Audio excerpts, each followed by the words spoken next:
New Nigerian People's Party (NNPP) has suspended its candidate in the November 16, 2024 governorship election in Ondo State, Olugbenga Edema, and its running mate Rotimi Adeyemi.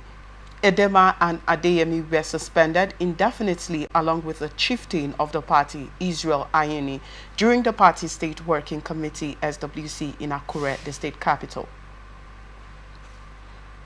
According to the NNPP chairman in the state, Pastor Peter Olagokun, the suspension followed their purported involvement in anti-party activities as well as violation of the constitution of the party.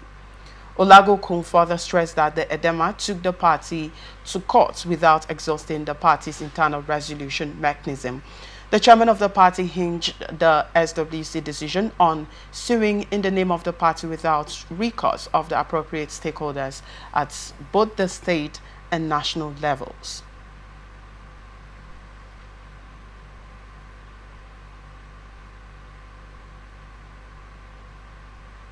According to their party constitution. All right, Comrade Kingsley, here is Edema being suspended alongside with Olagokun. Yes, Olagokun. So they have been suspended with regards to anti-party activities and the rest. I would like to get your take on this one. Well, if you read very well from those lines, you know, the reason for the suspension is one, the anti-party; two, they were not able to exhaust the internal crisis resolution mechanism, you know, which every party, you know, has. Every individual party has that mechanism to, you know, look at issues on ground, party-wise, before you go outside the party structure, party terrain. But in this case, from what the chairman is saying, the NNPP party chairman is saying, is that you didn't allow this mechanism to function, you know, so that you have an advantage or disadvantage, and then you say you are counting on this to go out. Maybe they didn't treat your matter well, or rather it was not really looked into, then you can go out. But in this case, you refused doing that. So that's why they call for that suspension. And perhaps they must have done an in-depth findings and found out that there was an anti-party activity, you know, by these persons, and that's why they suspended them in any case. Okay, so for Adeyemi to take this case, to take the case of the internal wranglings they have in the NNPP party to court, is there I don't know how the word for it now to put it, but is there does it mean that he's not supposed to take this to court? Does he not have the right to challenge any, you know, internal wrangling or crisis he has or they have in the party? Does he not have the right to take it to court or to challenge the matter in court? You know, this is not about rights in any case, because the reason for the suspension didn't state that he didn't have right, and we all know that to a large extent, you know, you just have to exhaust the first thing first, which is the party mechanism for resolving these issues. But it is only on that ground, when you have done all of this and you are not able to achieve what you want to achieve, whether it is personal or not, but you have tried, you didn't, that's when you can go out. Nobody's saying that it's not his right. He has the right. But they also state there the reason of the suspension as taking the matter to court, even when it's not been resolved internally. No. They said he didn't, if you look at that statement very well, that he did not allow that mechanism to exhaust its before taking it to court. Before taking it. Now, that's what I'm asking. It doesn't mean that he's not supposed to take it to court. Probably if he senses that, okay, the internal mechanisms are not going to do justice to it, well, before taking it to court. Mr. Peter, there is something you need to understand in this whole thing. You don't use sentiment and mere assumption or just feeling, you know, to analyze the situation up front and then now take a resolute decision to take on an action. You don't do that. You have to do it so that, because at the end of the day, it goes to the law. Where are you taking to? It's to the law.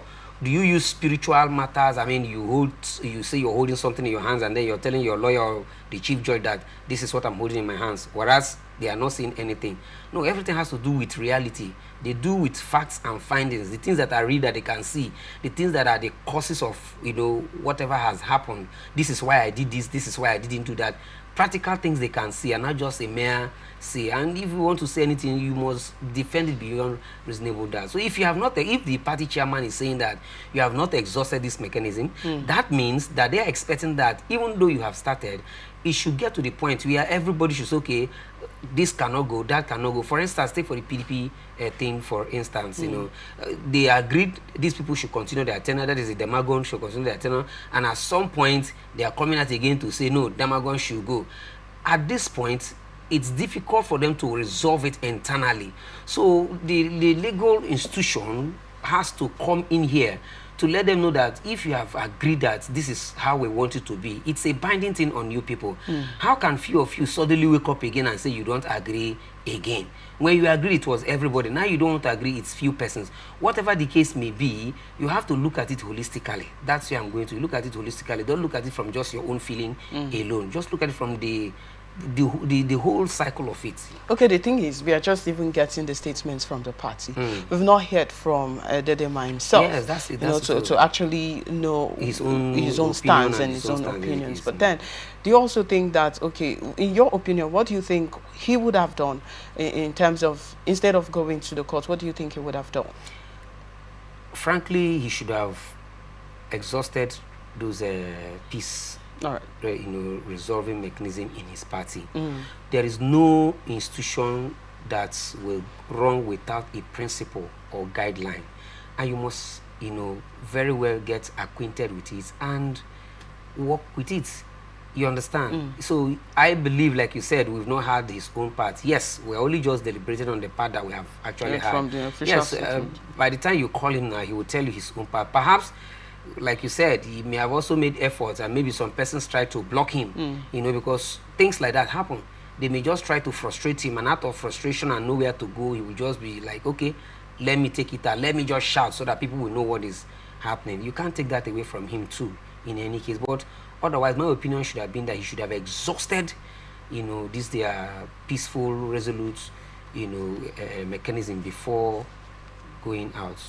Okay, so do you also think that suspending these individuals, is justifiable? Are there substantive reasons? Looking at the reasons they are giving now, are they substantive enough to get them suspended? Well, if indeed, I said if indeed he didn't, sit back and finish this thing in the party as it were, at the party level, if he didn't follow up the case to report to whichever arm of the party is supposed to hear it, and then they look at it and resolve it, if he didn't do that, I believe consequences are, out there, and perhaps part of the consequences should be suspension. Suspension is not dismissal in any case. This is indefinitely. They have been suspended indefinitely. Indefinitely means that you don't know when they will call you back, but that didn't mean that they've dismissed you. And there's every possibility that you might not be called back. We cannot assume that and use it as a fact. Okay. That's what I'm saying now. All right. Okay.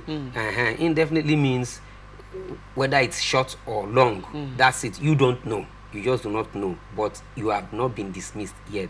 So as far as I'm concerned, suspension may be part of their disciplinary features, to pursue some of these unruly behaviors or indecent acts. But at the same time, like you said, at this very moment in Nigeria, when political parties seem to be here, they are turbulent and all of those troubles, I think they should have just, mellowed down and then look at other ways to resolve the issue instead of scattering this whole thing. Because what they are doing now, if this man gets angry, he has his own people that will follow him. Before you know what's happening now, you begin to look for other parties to join. And that's, defection starts. Yes, that is arming his own party. All right.